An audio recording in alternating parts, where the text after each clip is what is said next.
এমন একটা পর্যায়ে তারা তৃতীয় প্রজন্মটাকে দাঁড় করিয়েছে। ওই প্রজন্মে আপনি এখন জাতীয় পার্টি, জামাত, বিএনপি, এনসিপি, অন্যান্য যারা রাজনৈতিক দল রয়েছে, আপনি একবার একটু কল্পনা করেন তো, যুদ্ধটা আগামীর যে রাজনৈতিক যে যুদ্ধ, প্রতিযোগিতা, এই প্রতিযোগিতায় কারা এগিয়ে আছে? আর এই প্রতিযোগিতা করার জন্য যে অর্থ দরকার, সেই অর্থটা আল্টিমেটলি আওয়ামী লীগ এটা ২০০১ সনেই তারা সিদ্ধান্ত নিয়েছে যে তারা ওই ভুল করবে না। অর্থাৎ ২০০১ সনে আওয়ামী লীগ সিদ্ধান্ত নিয়েছে রাজনৈতিক দল হিসেবে যে তারা টাকা রোজগার করবে। এর কারণ হলো বিএনপি যে তাদের যখন বিপদ গেছে, সেই বিপদের সময় তারা যেভাবে সারভাইভ করেছে টাকার কারণে, বড় বড় ব্যবসা, তারা সেই বাংলাদেশের বড় বড় ব্যবসায়ীদেরকে যেভাবে তারা কবজা করেছিল, তাতে করে তাদের বিপদের সময় যে ফাইন্যান্সিয়াল সাপোর্টটা ছিল ৯৬ থেকে ২০০১ পর্যন্ত, আওয়ামী লীগ বিএনপিকে একটা টুক্কা দিতে পারেনি। আবার ২০০১ থেকে ২০০৬ পর্যন্ত তারা তাদের যে ফাইন্যান্সিয়াল স্ট্রেংথটা তারা তৈরি করেছিল, ফলে আওয়ামী লীগ যত চাপ দিয়েছে, প্রেশার দিয়েছে, কিন্তু তাদের ঘরে অভাবের যে হাহাকার সেটা তারা ঢুকাতে পারে। ফলে আওয়ামী লীগ যেটা চিন্তা করেছে যে বাংলাদেশের মানুষ এত কিছু মনে রাখে না, বিপদের সময় খাওয়ার জন্য তাদের রিজার্ভ লাগবে। ফলে দেখেন তাদের উপর ইতিহাসের সবচেয়ে বড় ভয়াবহ বিপর্যয় আসার পরেও তারা প্রায় সবাই কোটি কোটি টাকা খরচ করে এয়ারপোর্ট দিয়ে চোখের সামনে পাড়ি দিয়ে চলে গেছে। তারা লন্ডন, আমেরিকা, দুবাই সমস্ত শহরে ছড়িয়ে পড়েছে। বাংলাদেশেও তারা যারা আছেন তাদের ব্যবসা বাণিজ্য থেকে শুরু করে সবকিছু কিন্তু তারা সুরক্ষিত অবস্থায় আছে। আর অন্যদিকে তাদের যে তৃতীয় জেনারেশন, সেটি তারা তৈরি করে ফেলেছে এবং সেটিকে সম্মুখে এগিয়ে দিচ্ছে। তার পিছন দিক থেকে আপনি দেখুন ক্রমশ ওবায়দুল কাদের, শেখ হাসিনা, তাদের কথাবার্তা কিন্তু ম্যাটিকুলাসলি কমে গেছে। তো কাজেই আগামী যে যুদ্ধের জন্য তাদের যে প্রস্তুতি, সেই প্রস্তুতির সঙ্গে যারা আওয়ামী লীগকে মোকাবেলা করতে চান তাদেরও প্রস্তুতি লাগবে। আর আওয়ামী লীগ যেভাবে মরে যাওয়ার কথা, ভ্যানিশ হয়ে যাওয়ার কথা, আমরা ৪-৫ মাস আগে প্রচার করেছিলাম বা বলেছিলাম, সেটি এখন একটা পাগলও বিশ্বাস করবে না। আসসালামু আলাইকুম রহমতুল্লাহি ওয়া বারাকাতুহু। সম্মানিত দর্শক, দেশের যে চলমান রাজনৈতিক অবস্থা দৃষ্টে মনে হচ্ছে এই অচল অবস্থা দীর্ঘদিন ধরে চলতে থাকবে। এর কারণ হলো যারা রাজনৈতিক পক্ষ সম রয়েছে তাদের কারোর মধ্যেই যে মোড অফ নেগোসিয়েশন বলা হয় যেটিকে, সেই সমঝোতার যে তাদের যে দৃষ্টিভঙ্গি, এটি তাদের মধ্যে নেই। ২ নম্বর হলো যে তারা যার যার অবস্থানে বা এক্সট্রিম রেজিস্ট্যান্স এই পর্যায়ে তারা আছেন। যে কটা শক্তি আছেন তারা কেউ ভয় পাচ্ছেন না প্রতিপক্ষকে। প্রতিপক্ষকে দমন করার জন্য হুমকি ধামকি, মব সন্ত্রাস থেকে শুরু করে মামলা মোকদ্দমা সবকিছু করা হচ্ছে। এতে অনেক মানুষ নির্যাতিত হচ্ছেন, অনেক মানুষ বাস্তুচ্যুত হচ্ছেন, কিন্তু সমস্যা হলো যে ভয় পাচ্ছেন না, কেউ ভয় পাচ্ছেন না। এখন এটাকে আপনি যদি ধরেন এনসিপি বনাম বিএনপি, বিএনপি বনাম জামাত, বিএনপি বনাম ইউনূস সরকার, আর সকল পক্ষ বনাম আওয়ামী লীগ, আপনি দেখবেন যে একই চিত্র, একই দৃশ্য। গত ৯ মাসে রাজনৈতিক দলগুলোর মধ্যে কোনো বন্ধুত্ব হয়নি, বরং অতীতের যত বন্ধুত্ব হিসাব নিকাশ তছনছ হয়ে গিয়েছে। ফলে এই সময়টি, এই যে দুর্বিষহ সময়টি, এটি কতদিন এবং কিভাবে যাবে এগুলো নিয়ে যারা রাজনৈতিক বিশ্লেষক তারা অনেকেই আলোচনা করার চেষ্টা করছে, যদিও আমাদের দেশে সত্যিকার অর্থে নিরপেক্ষভাবে কোন একটি রাজনৈতিক দলকে সমালোচনা করা কিংবা কারোর ভালোটা ভালো বলা, মন্দকে মন্দ বলা, এই জিনিসটি খুবই কঠিন। এর কারণ হলো আমাদের যে মন এবং মানসিকতা, সেটি এমন একটা জায়গাতে আবদ্ধ, তা হলেও আপনি যদি কোনো একটি দলের সমর্থক হন, আপনি অন্য দলের ভালো বলতে পারবেন, কিংবা আপনি যদি অন্য একটা দলের হন, তাহলে সেক্ষেত্রে নিজের দলের মন্দ বলতে পারবেন না। আর একটা সমস্যা হলো যে আমাদের এই দেশে সত্যিকার অর্থে নিরপেক্ষ চিন্তা এবং চেতনার মন মানসিকতা সম্পন্ন লোকজনের সংখ্যা খুবই কম। ফলে কি হলো যে চারিদিক থেকে শুধু সংঘাত সংঘাত সংঘাত। তো এই বিষয়ে আলোচনা না করে আমরা আজকের যে শিরোনাম, সেই শিরোনাম হলো আওয়ামী লীগের ভবিষ্যৎ, সেটি নিয়ে আলোচনা করব। আওয়ামী লীগের পতনের পরে অনেকেই ভেবেছিল যে এই দলটি একেবারে শেষ হয়ে যাবে, আগামী 100 বছর এই দলের কোনো অস্তিত্ব থাকবে না, অথবা এই দল একেবারে নিঃশেষ হয়ে যাবে।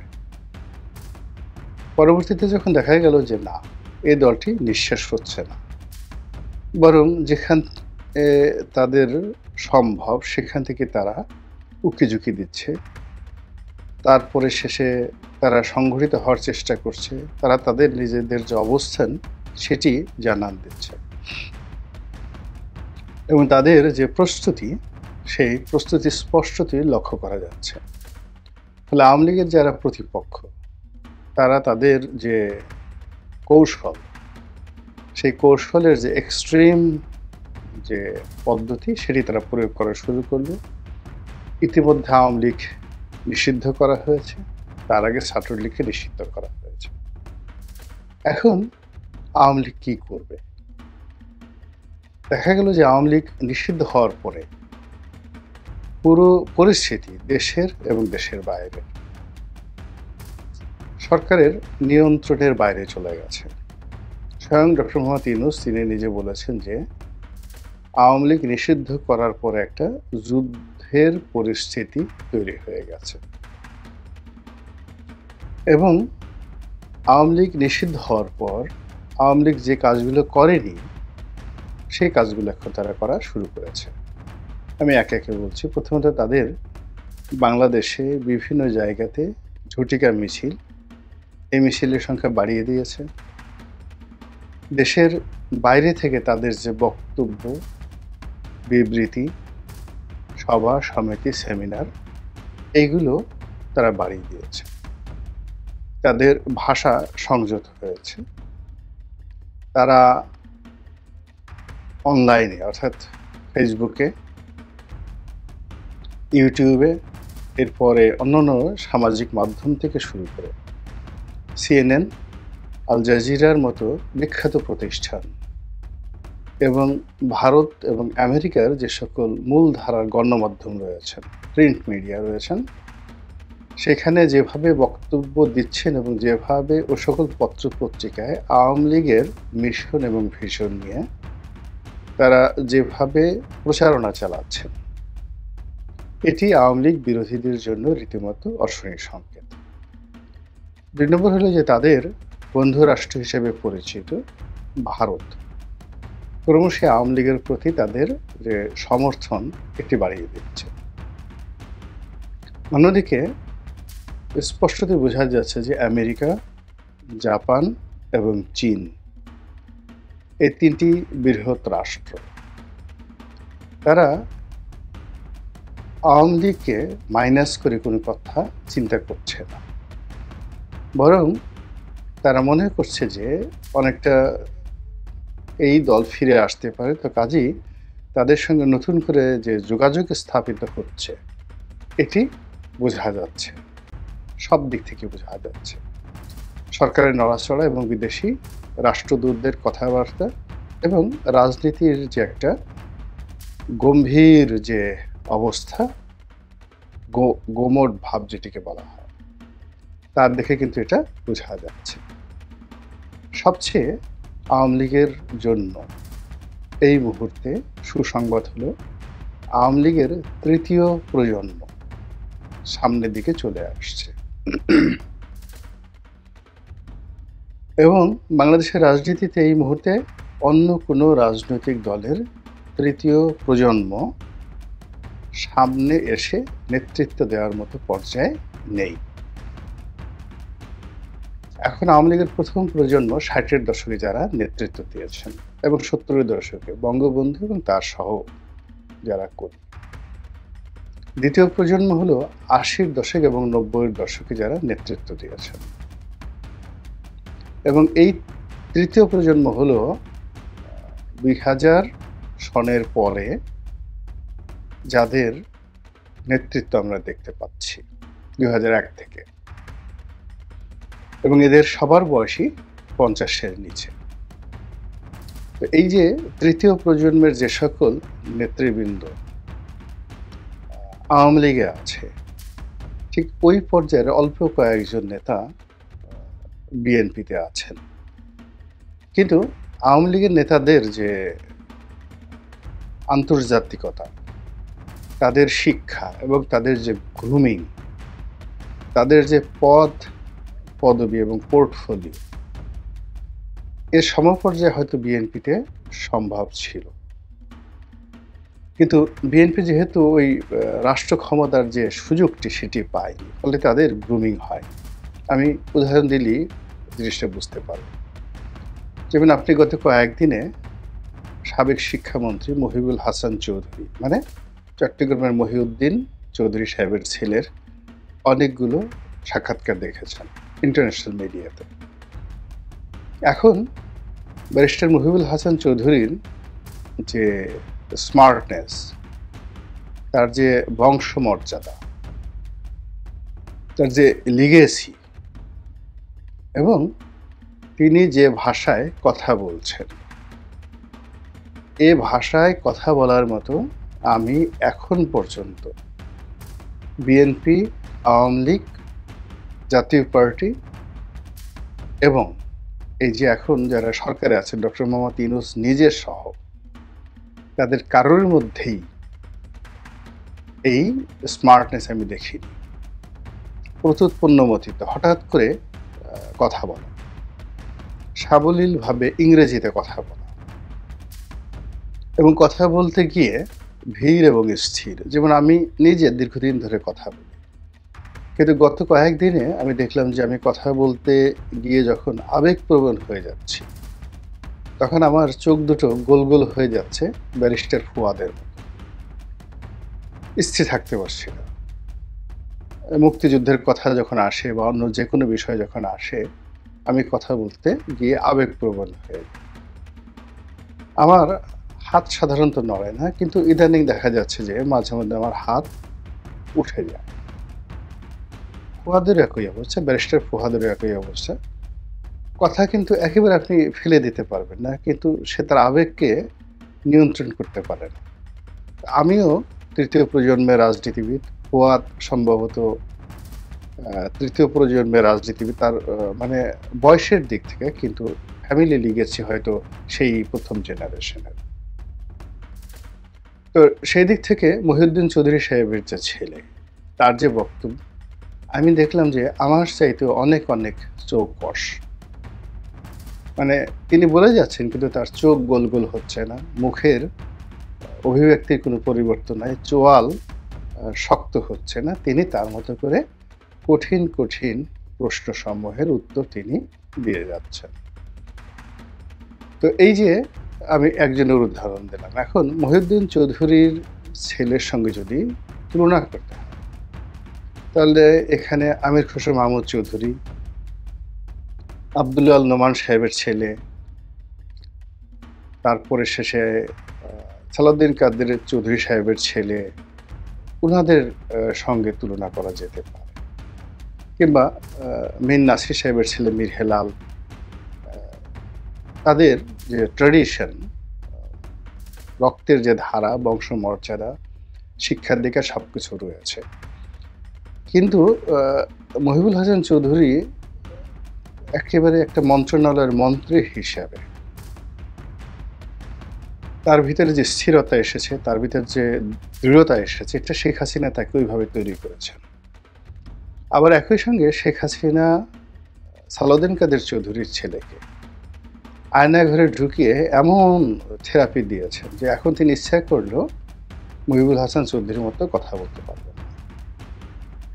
দ্বিতীয়ত, বিএনপির মতো যে দল, সেটি এই তার যে তৃতীয় প্রজন্ম, সেই তৃতীয় প্রজন্মকে পদ পদবি দ্বারা ওভাবে দাঁড় করায়নি যেভাবে আওয়ামী লীগ দাঁড় করিয়েছে। আওয়ামী লীগে যদি আপনি ধরেন যাদের বাবার পরিচয় আছে, দাদার পরিচয় আছে, আপনি ধরেন খালেদ মাহমুদ চৌধুরী, তারপরে খালেদ মাহমুদ চৌধুরীর বাবা মন্ত্রী ছিলেন, শেখর তার বাবা মন্ত্রী ছিলেন, এরপর আপনি খালেদ মাহমুদ চৌধুরী, শেখর, এখানে মহিবুল হাসান চৌধুরী, এরপর আরো অনেকের নাম আপনি বলতে পারবেন, যেমন রাকেশ রহমান। এখন সে মন্ত্রী হয়নি, এমপি হয়নি, কিন্তু তার সঙ্গে ডিবেট করার মতো, বার্গেনিং করার মতো সত্যিকার অর্থে এখন অন্যান্য দলে কয়েকজন লোক রয়েছে, তিনি এখন দেশের বাইরে রয়েছেন। এরকম অন্তত পক্ষে আওয়ামী লীগের মধ্যে 50 জনের মতো যুবক রয়েছেন যাদের বয়স 50-এর নিচে, যারা শিক্ষা, দীক্ষা, অর্থ, বিত্ত, বংশমর্যাদা থেকে শুরু করে প্রায় সব ক্ষেত্রে রাজনৈতিক অঙ্গনে সুপারস্টার। তাদের সামনে আপনি আর্মির একজন মেজর জেনারেলকে বসিয়ে দেন, বিসিএস কর্ম পাশ করে একজন ক্যাবিনেট সচিবকে বসিয়ে দেন, এই মানুষগুলিকে তারা পরিচালনা করে আসছেন। এরকম 50 জন লোক আওয়ামী লীগ রয়েছে, নারী এবং পুরুষ, যারা মানে এমপি হয়েছেন, মন্ত্রী হয়েছেন, দল পরিচালনা করেছেন, নেতৃত্ব পরিচালনা করেছেন, এবং এই যে একটা বিরূপ অবস্থায় আবার দলকে উদ্ধার করার জন্য এগিয়ে এসেছেন। আওয়ামী লীগের সিনিয়র নেতৃত্বের মধ্যে যারা করাপ্টেড হয়ে গেছেন, যারা মাইনাসের খাতায় চলে গেছেন, এখন আপনি যত কথাই বলেন না কেন, ওই যে ভূমিমন্ত্রী ছিলেন জাভেদ, তৃতীয় প্রজন্মের নেতা, 400 বাড়ি করেছেন, সব কিছু বাদ দেন, কিন্তু তিনি যে ভূমি মন্ত্রণালয় চালিয়ে গেছেন, আপনি তার মন্ত্রণালয়ে একটা দুর্নীতি তিনি করেছেন খুঁজে বের করেন, অথবা তার মতো করে মন্ত্রণালয় চালিয়েছেন। গত 50 বছরে এরকম একটা মন্ত্রণালয় দেখান যে অত্যন্ত শক্ত হাতে, এবং পুরো মন্ত্রণালয়ের যে সিস্টেমটি র্যাডিক্যালি চেঞ্জ করে দিয়েছেন। এবং তিনি যদি কথা বলেন, জাভেদ যদি কথা বলেন, তার সেই যে দুর্নীতির কথা, 400 বাড়ি, এটা নিয়ে তদন্ত হচ্ছে, তারপরে শেষে তার টাকা পাচার নিয়ে কথাবার্তা হচ্ছে, সেটা ভিন্ন একটা বিষয়। তার যুক্তি আছে, সে দীর্ঘদিন ধরে ব্যবসা বাণিজ্য করছেন, এবং আপনারা জানেন যে আখতারুজ্জামান চৌধুরী বাবু বাংলাদেশের মধ্যে সবচেয়ে পুরনো ধনী, এবং সেই এরশাদ সাহেব যখন ক্ষমতায় আসেননি, সে 70-এর দশকে, তখন থেকে তিনি আমেরিকাতে বাড়ি গাড়ির মালিক।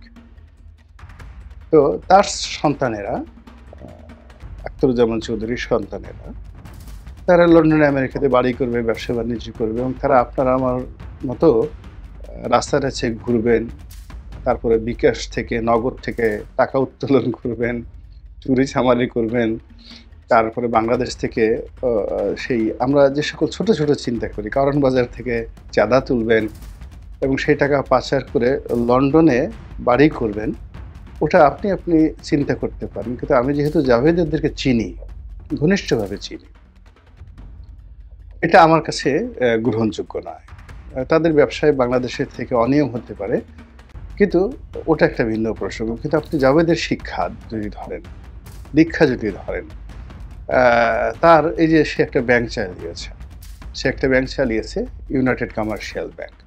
এখন তার প্রতিপক্ষ এই ব্যাংকটা দখল করছে, কিন্তু তার সময়টিতে এই ইউনাইটেড কমার্শিয়াল ব্যাংকটা যে পর্যায়ে চলে গিয়েছিল, সম্মানে, কর্তৃত্বে, কীর্তিত্বে, সুনামে, সুখ্যাতিতে, এটি ইউসিবি ব্যাংক জন্মের পরে এভাবে হয়নি। এরকম জাভেদ আছে, মহিবুল হাসান চৌধুরী আছে, শেখর আছে, খালিদ মাহমুদ চৌধুরী আছে, এইভাবে অনেক, মেয়েদের মধ্যে আরো অনেক আছে যারা তৃতীয় প্রজন্মে আওয়ামী লীগের যে রাজনীতি, সেই রাজনীতির সম্মুখ সারিতে এখন চলে আসছে।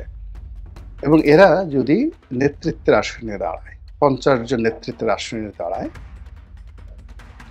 আন্তর্জাতিক অঙ্গনে, দেশের বাইরে, তাদের সামনে ইংরেজিতে, বাংলাতে কথা বলার লোক বাংলাদেশে নেই। তারা যদি কলম ধরে, তাদের সামনে কলম ধরার লোকও নেই।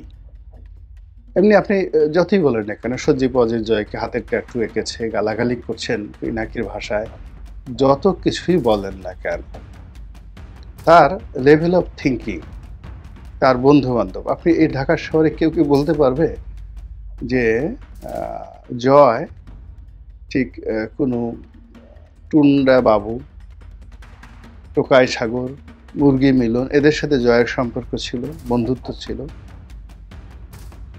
কিংবা বাংলাদেশের কোনো নায়িকা গায়িকার সঙ্গে জয়ের যৌন সম্পর্ক ছিল, কিংবা বিভিন্ন জায়গাতে যে হেরেম আছে আমাদের এখানে, যেমন পাপিয়া কাণ্ড আছে, অমুক কাণ্ড আছে, বিভিন্ন সময় রাজনৈতিক নেতারা, এমনকি সেই বলিউড থেকে নায়িকা গায়িকাদেরকে এনে তাদের যে বিকৃত রুচি চরিতার্থ করে।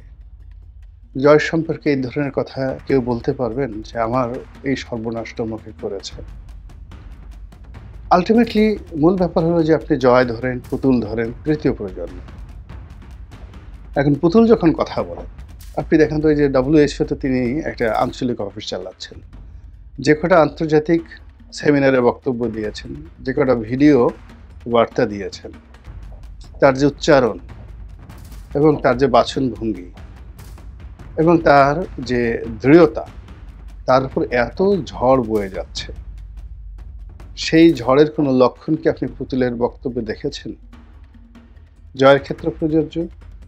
আবার ওদিকে যদি আপনি শেখ রেহানার জেনারেশনে যান, এখানে 3 জন, রূপন্তী, টিউলিপ এবং ববি, তাদের যে মেধা, যোগ্যতা, লেখাপড়া, সব মিলিয়ে